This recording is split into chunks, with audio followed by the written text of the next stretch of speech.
This is how to reallocate labor.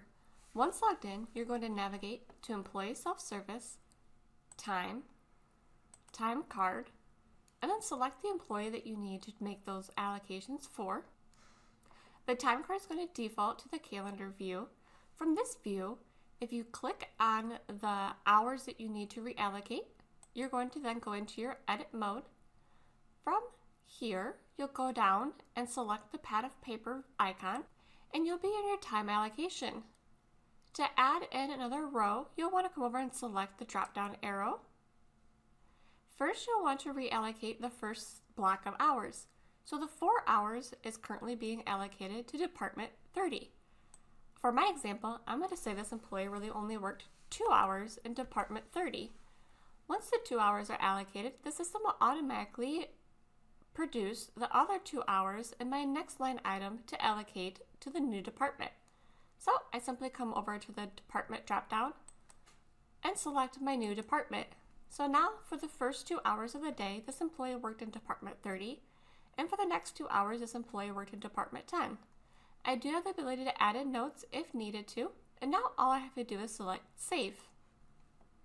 Now if I hover back over that block of time, I can now see my new labor breakout for 2 hours in Department 30 and 2 hours in Department 10.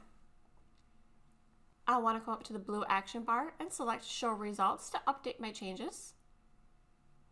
From here, if you prefer the spreadsheet view over the calendar default view, you can come up and select Spreadsheet.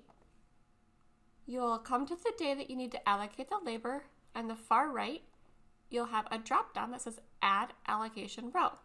Select that drop-down to add the row of allocating hours. Again, you'll first select and input your first chunk of hours. So this one I'm going to say 3 hours.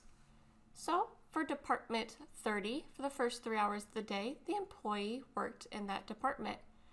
The system automatically allocates the other 2 hours down below. All I have to do is come over to the department, select the drop-down, and select the new department for the remaining 2 hours. In the spreadsheet view, I can see this employee on Monday worked the first 3 hours in Department 30 and the next 2 hours in Department 15. Again, on the blue action bar, I'll want to come up and select Show Results to update those changes. And that is how to allocate the labor in the calendar and the spreadsheet view.